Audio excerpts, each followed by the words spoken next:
The movie starts with Colonel Douglas Mortimer unlawfully halting the train he's on, just outside the small town of Tucumcari. He then rides his horse to the town's brothel, where he tracks down and kills a wanted man, collecting a $1,000 bounty on Guy Calloway. Mortimer demonstrates his sharpshooting skills by effortlessly taking him out from a distance.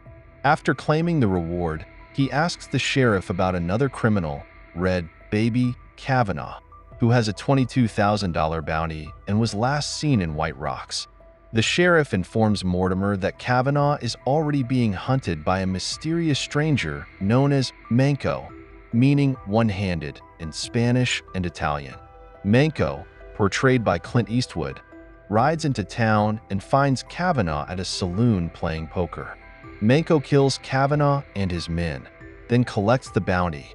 Meanwhile, a Mexican bandit named Indio, played by John Maria Vallant, is serving a prison sentence, but his gang arrives and kills several guards to free him. Indio manages to escape and kills several guards but spares one, allowing him to spread the word about their capabilities. Later, Indio captures the bounty hunter who had imprisoned him. He cruelly murders the man's wife and child, then challenges the bounty hunter to a one-sided duel, where he ultimately kills him. Indio is a cunning and merciless individual, known for using a musical pocket watch to signal the start of a gunfight. This watch has a personal history, revealed through Indio's drug-induced flashbacks. A young woman named Rosemary Dexter originally owned the watch, given to her by her lover before Indio killed him. Distraught, she took her own life while Indio assaulted her. The watch has her photo inside, and Indio's dreams suggest he might be tormented by guilt over her death. When Manco, drawn by the reward money and news of Indio's notorious activities, arrives in El Paso, he encounters Mortimer. Both men are convinced that Indio plans to rob the town's bank, which is essentially the Texan equivalent of Fort Knox, containing nearly $1 million. Their suspicion is confirmed when several of Indio's men show up to scout the town. Mortimer attempts to provoke one of Indio's henchmen, Wild, into a fight, but he declines to avoid trouble. From various sources, Manco and Mortimer discover that they are both bounty hunters with the same target. Manco tries to drive Mortimer out of town by demonstrating his shooting skills by shooting at the colonel's hat. However, Mortimer competently mirrors his actions, proving his worth. Recognizing that their combined skills are perfectly suited for taking on Indio's crew of 14, they reluctantly decide to partner up. They agree that Manco should infiltrate the gang of outlaws. He helps one of Indio's buddies escape from jail and quickly gets invited into the gang.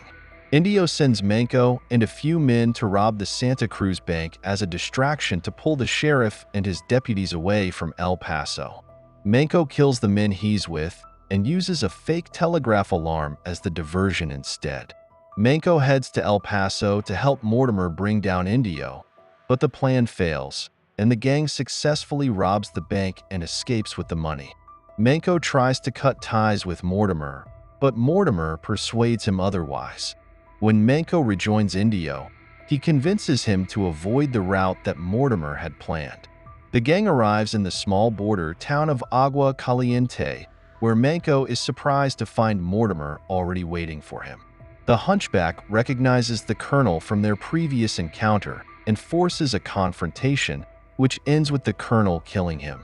The colonel demonstrates his value to Indio by unlocking the safe without using any explosives. However, Indio announces that he plans to wait up to a month for the attention from the bank heist to die down and secures the money in a chest in the treasure room. That night, Manco and the colonel meet in the treasure room, plotting to steal the bank money from Indio. The colonel had already removed the money from the chest earlier and now locks it again, using his unique skill to manage locks without keys.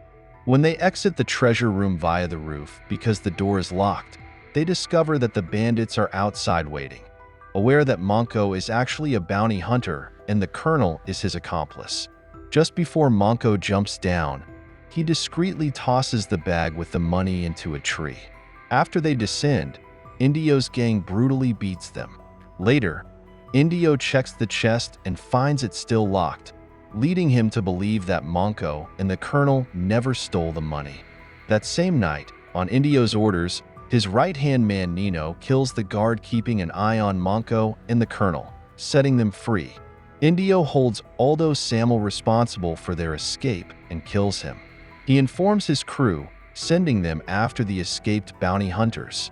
Indio plans to have his gang fight the bounty hunters, intending to then take all the loot for himself with Nino.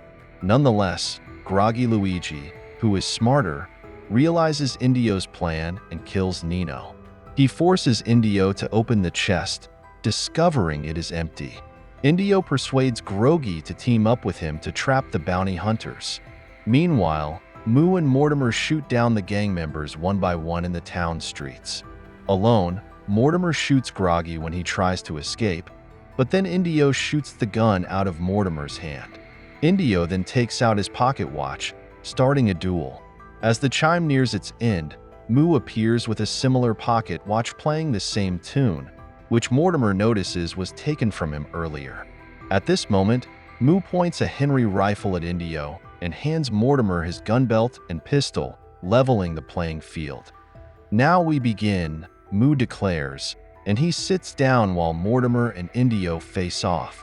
During the standoff, Moo looks at the pocket watch and sees the same woman's picture. India had ruined the music. Mortimer draws his gun and shoots Indio at this point. He takes Indio's pocket watch, returns another watch, and comments on a family resemblance. The colonel mentions that the resemblance is natural between siblings, revealing that the young woman's portrait was of Mortimer's sister. Having avenged his sister, Mortimer decides to ignore the bounty. As Moo loads the last of the bodies into a wagon and counts the reward for each, he finds he is short of the $27,000 total.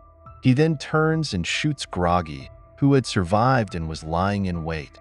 Before leaving, he takes the bag with the stolen bank money from a tree, though his intentions regarding the money remain unclear. Moo then rides off into the distance, his horse pulling the wagon filled with the lifeless bodies of the entire gang. Don't forget to subscribe and turn on the notification bell if you want to watch more videos like this. Thank you for watching, and see you again soon. Take care.